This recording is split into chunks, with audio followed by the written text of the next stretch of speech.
نے تعجب کر کے کہا کہ مولا آپ کو چاندی بنانا آتی ہے؟ اصل میں فضا نے تعجب نہیں کیا تھا، ہمیں آپ کو سمجھانا تھا۔ جناب فضا نے کہا آپ کو چاندی بنانا آتا ہے؟ تو مولا علی نے مسکرا کے کہا فضا مجھے چاندی بنانے کی ضرورت نہیں ہے، اگر میں کہہ دوں دیوار سونے کی ہو جائے تو ہو جائے گی۔ ابھی علی نے کہا نہیں تھا، صرف ارادہ کیا تھا، دیوار سونے کی ہو گئی۔ علی نے کہا کہ مجھے کس نے کہا کہ تو سونے کی ہو جا، پلٹ جا اپنی اصلی حالت میں۔ اب آپ دیکھیں کہ اللہ نے کہا انا، جب میں چاہتا ہوں چیز ہو جائے تو وہ چیز ہو جاتی ہے۔ اگر تم میری عبادت کرو گے تو جو تم چاہو گے چیز ہو جا تو وہ چیز ہو جائے گی۔ علی نے عبادت کر کے بتایا کہ دیکھو ہم نے اللہ کی ایسی عبادت کی کہ جس طرح اللہ چاہتا ہے چیز ہو جاتی ہے، ہم بھی چاہتے ہیں تو چیز ہو جاتی ہے۔ صلوات پڑھے محمد والے۔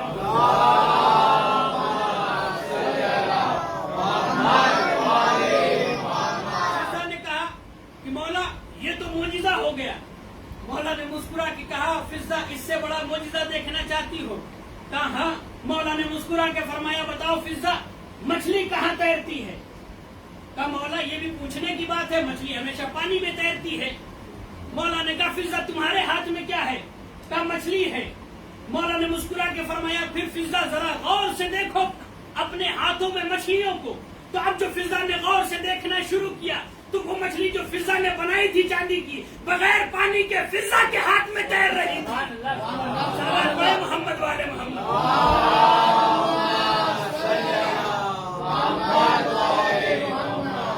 عبدی آتینی اجعلک مصلی، انا حی لا اموت اجعلک حی لا اموت، انا غنی لا افتقر اجعلک غنی لا تفتقر، انا مہما اشاء یکون اجعلک مہما تشاء یکون۔ جب میں چاہتا ہوں چیز ہو جائے تو وہ چیز ہو جائے گی۔ اگر میری عبادت کرو گے تو میں تمہیں ایسا بنا دوں گا کہ جب تم چاہو گے چیز ہو جائے تو وہ چیز ہو جائے گی۔ آپ دیکھیں کہ اہل بیت کی فضیلت کون ہے جو بیان کر سکے؟ قرآن اہل بیت کی فضیلت بیان کرتا ہے، اہل بیت قرآن کی فضیلت بیان کرتا ہے۔ جو آیت میں نے ابتدا میں پڑھی اِنَّ هَذَا الْقُرْآنَ لِلَّذِي هِيَ أَقْوَمُ، یہ وہ کتاب ہے جو سیدھے راستے کی طرف ہدایت کرتا ہے، اقوم کی طرف ہدایت کرتا ہے۔ سیدھا راستہ کیا ہے؟ نبی اصحاب کے ساتھ بیٹھے ہوئے تھے کہ آیت آئی اِنَّ هَذَا صِرَاطِي مُسْتَقِيمًا فَاتَّبِعُوهُ وَلَا تَتَّبِعُوا السُّبُلَ فَتَفَرَّقَ بِكُمْ عَنْ سَبِيلِهِ، کہ دیکھو میرے سیدھے راستے کی طرف چلنا، اِنَّ هَذَا صِرَاطِي مُسْتَقِيمًا، یہ میرا سیدھا راستہ ہے، فَاتَّبِعُوهُ، اس کی اتباع کرو۔ دیکھو اگر اس کی اتباع کرو گے تو کبھی گمراہ نہیں ہوگی۔ اب لوگ محو حیرت تھے، لوگوں نے سوال کیا یا رسول اللہ وہ سیدھا راستہ کیا ہے؟ اس کے آگے کی آیت اِنَّ هَذَا صِرَاطِي مُسْتَقِيمًا فَاتَّبِعُوهُ وَلَا تَتَّبِعُوا السُّبُلَ، دیکھو میرے سیدھے راستے کی طرف اتباع کرنا، اور اگر اس کے علاوہ کہیں اور گئے تو گمراہ ہو جاؤ گے، فَتَفَرَّقَ بِكُمْ عَنْ سَبِيلِهِ، اور راستے سے بھٹک جاؤ گے۔ عربی میں راستے کے بہت سے معنی ہیں، منہاج کے معنی بھی راستہ ہوتا ہے، صراط کے معنی بھی راستہ ہوتا ہے، سبیل کے معنی بھی راستہ ہوتا ہے، لیکن یہاں پر جو قرآن نے استعمال کیا اِنَّ هَذَا صِرَاطِي مُسْتَقِيمًا فَاتَّبِعُوهُ، یہ میرا سیدھا راستہ ہے، اس کی اتباع کرو، وَلَا تَتَّبِعُوا السُّبُلَ، دیکھو چھوٹے چھوٹے راستے کی اتباع نہ کرنا۔ اصل میں سبل کا ہے قرآن میں، اور عربی میں اگر ایک ہو تو واحد کہا جاتا ہے، دو ہو تو تسمیہ کہا جاتا ہے، تین ہو تو جمع ہوگا، کم سے کم تین ہوگا تو جمع ہوگا۔ اب قرآن نے کہا کہ دیکھو سبل کی اتباع مت کرنا، یعنی ایک کی اتباع کرنا، سبل کی اتباع نہ کرنا۔ صلوات پڑھے محمد والے۔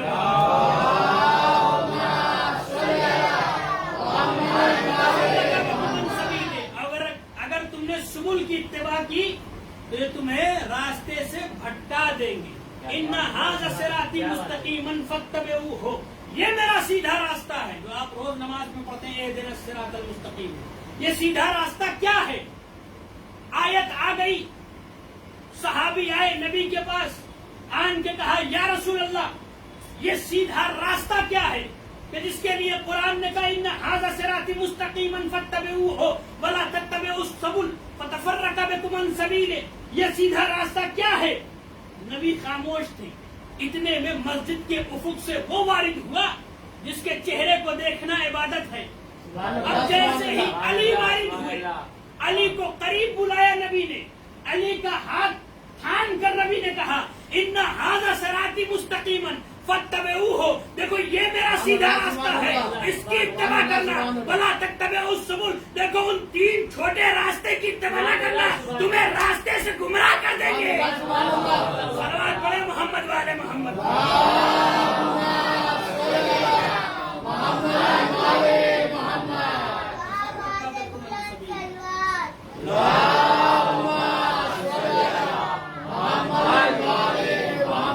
قرآن جب بھی سمجھ میں آئے گا جب اہل بیت سمجھائیں گے، اس لیے کہ ہر کتاب کے لیے ایک معلم ہونا ضروری ہے، اور اگر معلم کی ضرورت نہ ہو تو آپ دیکھیں اسکول میں کالج میں صرف کتاب دے دے اسکول والے، یا اسے اپنے گھر پڑھ کے آنا، تو پھر اسکول کی ضرورت نہ پڑے، ٹیچر کی ضرورت نہ پڑے۔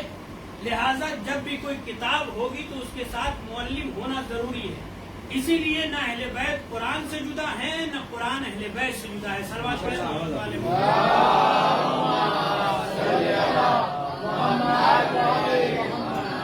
عزیزان محترم، یہ عزا کے ایام، اور جیسا کہ میں نے اس سے پہلے کی مجلس میں کہا تھا کہ اگر جو امام حسین کی عزا میں جو خرچ کرتا ہے، امام حسین کبھی اسے فراموش نہیں کرتے۔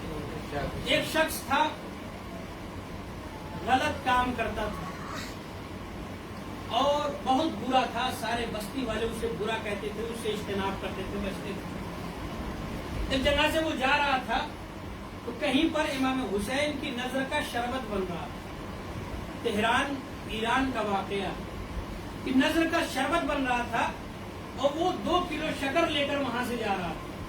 اتفاق سے سبیل پر شکر ختم ہو گئی تھی اور ضرورت تھی۔ اب اس نے محسوس کیا کہ یہاں پر شکر ختم ہو گئی ہے اور یہاں پر ضرورت ہے، اس نے وہ شکر دے دیا اور کہا یہ شکر تم رکھ لو۔ سارے برے کام کرتا تھا، یعنی جتنے بھی برے کام آپ سوچ سکتے ہیں وہ سب کو انجام دیتا تھا، بہت برا تھا۔ اب اس نے 2 کلو شکر دے دیا۔ اب وہ سبیل والوں نے کہا کہ 2 کلو شکر میں کچھ نہیں ہوگا، ہمیں 2 کلو اور چاہیے۔ اس نے کہا کہ ٹھیک ہے میں جاتا ہوں، ابھی لے کر آتا ہوں۔ پتہ نہیں کیا اس کے دل میں تھا کہ امام حسین کی سبیل کی طرف راغب ہو گیا۔ اب یہ 2 کلو شکر اور خریدنے کے لیے گیا کہ راستے میں اسے موت آ گئی، زمین پر گرا، مر گیا۔ اس کی روح نکلی، روح نے اس کے جسم کو دیکھنا شروع کیا اور اس نے سوچا اپنے دل میں کہ میں تو بہت برا آدمی تھا، اب میرا کیا ہوگا؟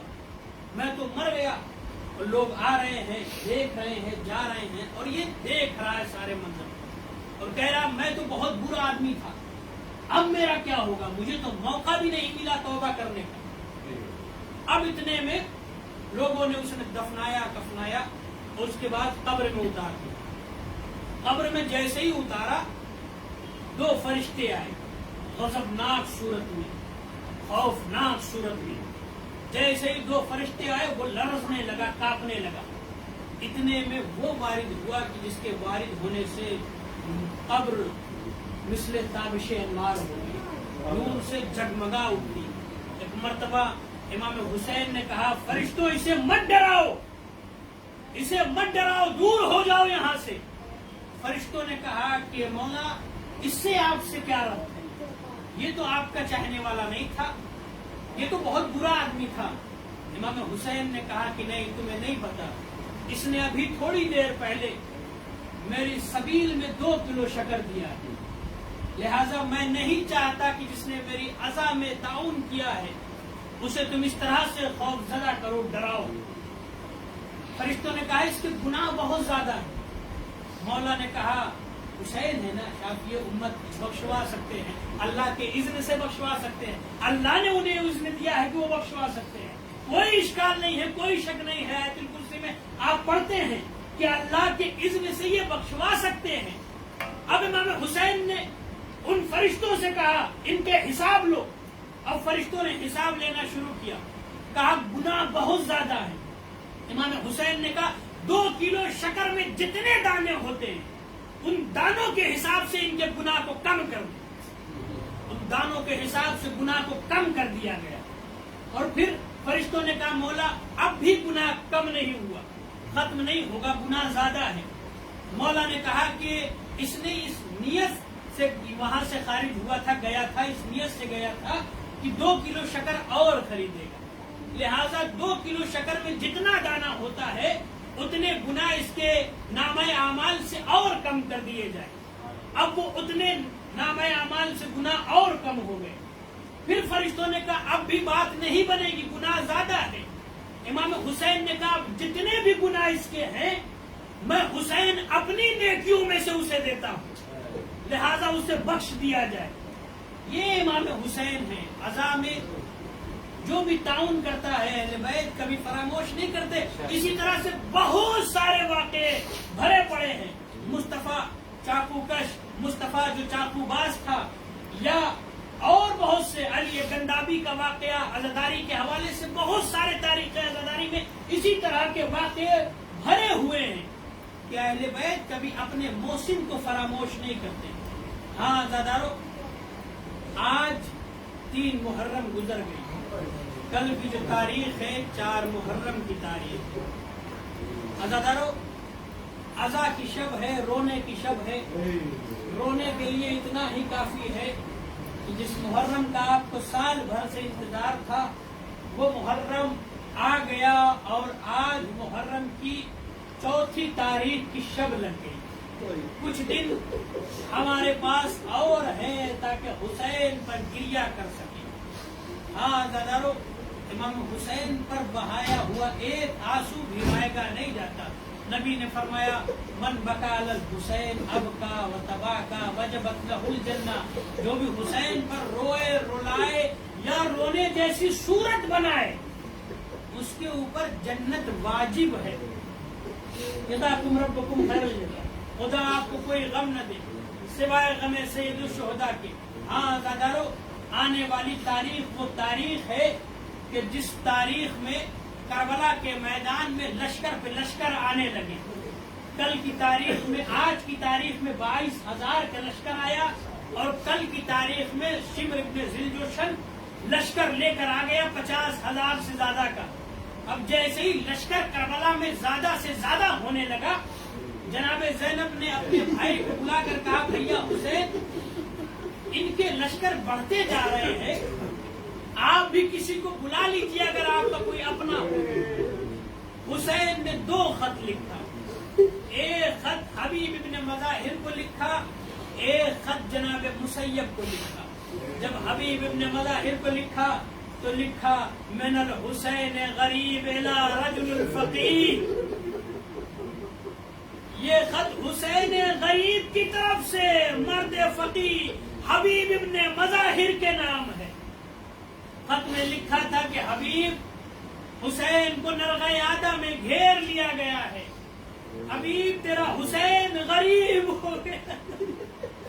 حبیب امیر باپ کا بیٹا حسین غریب ہو گیا ہے. حبیب جلدی ہو سکے تو کربلا کی طرف چلے آؤ. ہاں عصر عاشور سے پہلے آنا ورنہ تجھے حسین نہیں ملے.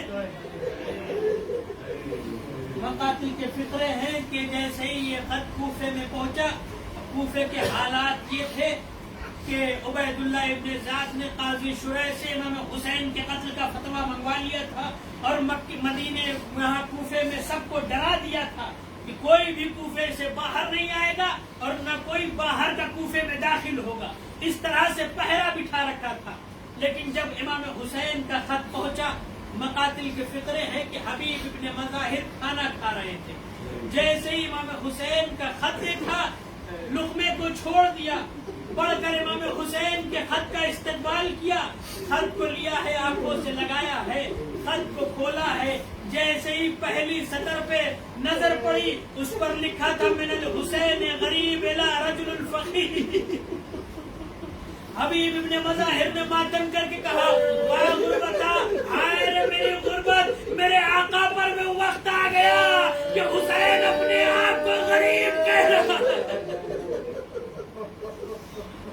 زوجہ قریب آئی، حبیب سے کہا کہ حبیب ابن مظاہر کیوں اس طرح سے گریہ کر رہے ہو؟ آخر خط میں کیا لکھا ہوا ہے؟ حبیب ابن مظاہر نے کہا کہ حسین نے لکھا ہے کہ میں کربلا کے میدان میں غریب ہو گیا اور مجھے نرغہ عادہ میں گھیر لیا گیا ہے۔ تو ایک مرتبہ زوجہ نے کہا پھر کیا سوچتے ہو؟ حبیب نے کہا تم ہی بتاؤ کہ میں کیا سوچوں، میں کیا کروں، کوفے کے حالات صحیح نہیں ہیں۔ حبیب کی زوجہ نے کہا حبیب وائے ہو تم پر، ارے فرزند رسول تمہیں بلا رہا ہے اور تم سوچ رہے ہو، ارے اگر تم نہیں جا سکتے تو مجھے اجازت دے دو، میں جا کر اپنی شہزادی زینب کی نصرت کروں گی۔ حبیب نے جیسے ہی اپنی زوجہ کا یہ جذبہ دیکھا، حبیب نے کہا جانے کے لیے تو میں بھی تیار ہوں، لیکن میں تمہارا امتحان لے رہا تھا کہ دیکھو کہ تم کیا کہتی ہو۔ ایک مرتبہ حبیب نے خط کو لیا، غلام کو قریب بلایا، کہا جا کر کوفے کے باہر سواری لے کر کھڑے رہنا، اور میں جب آؤں گا تو سواری پر سوار ہو کر کربلا کی طرف چلا جاؤں گا۔ غلام گھوڑا لے کر کوفے کے دروازے پر جا کر کوفے کے باہر کھڑا ہو گیا۔ ابھی حبیب کو جانے میں تھوڑی سی دیر ہوئی کہ ایک مرتبہ غلام نے اپنے گھوڑے سے کہا، حبیب کے گھوڑے سے کہا کہ دیکھو گھبراؤ نہیں، اگر حبیب کربلا تجھ پر سوار ہو کر نہیں جائے گا تو یہ غلام تجھ پر سوار ہو کے کربلا جائے گا اور حسین کی نصرت کرے گا۔ حبیب نے جیسے ہی سنا، آواز دی اللہ اللہ، وہ وقت آ گیا کہ غلام بھی قربان ہونے کے لیے۔ جزاکم ربکم خیر جزا۔ خدا آپ کی آوازوں پر رحمت نازل فرمائے، آپ کو کوئی غم نہ دے سوائے غم سید الشہداء کے۔ اے لیجیے حبیب خوش نصیب تھے، کربلا میں پہنچ گئے، امام حسین کے ہمرکاب ہو کر شہید ہو گئے۔ دوسرا خط امام حسین نے جناب مسیب کو لکھا تھا۔ جناب مسیب نے کوفے میں لشکر جمع کرنا شروع کیا اور سوچا کچھ لشکر جمع ہو جائے پھر کربلا میں حسین کی مدد کے لیے جائیں گے۔ کوفے میں مسیب نے 10,000 کا لشکر جمع کیا اور کوفے سے باہر نکل گئے کربلا کی طرف۔ جیسے ہی کربلا کی طرف جانے لگے، جو بھی کربلا کی طرف سے آتا تھا جناب مسیب اس سے پوچھتے تھے بھائی کہاں سے آ رہے ہو؟ آنے والا یہ کہتا تھا کربلا سے آ رہے ہیں۔ جناب مسیب کہتے تھے کربلا کی کوئی خبر ہے تو بتاؤ۔ آنے والے نے کہا ہاں، جب میں کربلا سے چلا تھا تو حسین کے اعزاء و اقربا شہید ہو رہے تھے۔ مسیب نے کہا بھائیو ذرا جلدی کربلا کی طرف چلو، کہیں ایسا نہ ہو کہ ہم دیر میں پہنچے۔ ایک مرتبہ پھر ایک مرتبہ گرد نمودار ہوئی، ایک شخص آیا ہے، گرد چھٹی ہے، ایک شخص نمودار ہوا آیا۔ امام جیسے ہی جناب مسیب کے قریب آیا، آواز دی جناب مسیب نے امام حسین کی کوئی خبر ہے؟ آنے والے نے کہا ہاں، جب ہم چل رہے تھے حسین اپنے کڑیل جوان علی اکبر کے کلیجے سے نیزے کے لیے نکالا۔ جناب مسیب نے کہا بھائی ذرا جلدی چلو، کہیں ایسا نہ ہو کہ ہم دیر میں پہنچ جائیں۔ پھر ایک مرتبہ کچھ دور آگے بڑھے تھے، گرد چھٹی، کوئی نمودار ہوا چہرہ قریب آیا۔ جناب مسیب نے پوچھا بھائی کہاں سے آ رہے ہو؟ کہا کربلا سے آ رہے ہیں۔ کہا کوئی خبر ہے؟ کہا ہاں ہاں کربلا کی خبر ہے۔ کہا جب ہم کربلا سے چلے تھے حسین اپنے ششماہے کی لہٹ بنا کر گریہ کر رہے۔ جناب مسیب نے کہا بھائیو جلدی چلو، کہیں ایسا نہ ہو جائے دیر ہو۔ ایک مرتبہ پھر جناب مسیب کچھ دور آگے بڑھے تھے، ایک گرد چھٹی، پھر کوئی نمودار ہوا۔ جناب مسیب نے پوچھا بھائی کہاں سے آ رہے ہو؟ کہا کربلا سے آ رہے ہیں۔ کہا کربلا کی کوئی خبر ہے؟ کہا ہاں، جب ہم کربلا سے چلے تھے حسین کا سر نوکے نیزہ پر تھا، حسین کو کربلا کے میدان میں شہید کر دیا گیا۔ زمین کربلا کو زلزلے آ رہے تھے، فرات کا پانی نیزوں اچھل رہا تھا، منادی آواز دے رہا تھا الا قتل الحسین بکربلا، الا ذبح الحسین بکربلا۔ مسیب نے کہا واہ غربتا، یہ کہہ کر اپنے گھوڑے کا رخ کوفے کی طرف موڑ دیا، اپنے ساتھیوں سے کہا اب کربلا جا کر کیا ہوگا؟ ارے حسین قتل ہو گئے، میں کہوں گا مسیب ارے کیا قیامت کر رہے ہو؟ کربلا چلے آتے، سکینہ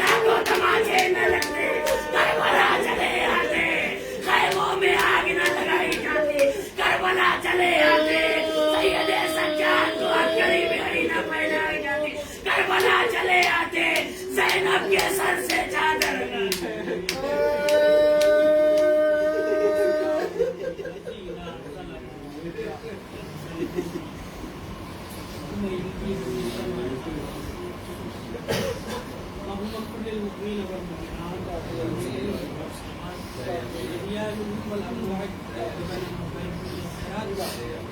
انکا مجیب الدعوات انکا لا کل شیء پہلے والا جو واسطہ ہے تو مجھے پاک رسول کا جتنے بھی حاضران مجلس ہیں ان کی جائز حالات کو پورا فرما پہلے والا جو واسطہ ہے پنجابی پاک مسلمین کا جہاں جہاں بھی شیعہ حیدر کرار ہیں محمد حسین کی ادا کر رہے ہیں ان سب کی جان و مال و عزت و آبرو کی حفاظت فرما پہلے والا جو واسطہ ہے پنجابی پاک مسلمین کا آخری امام کی ظہور میں تعبیر عطا فرما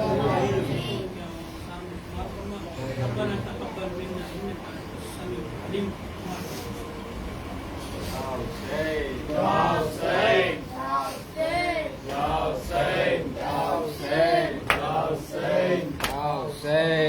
Hussein.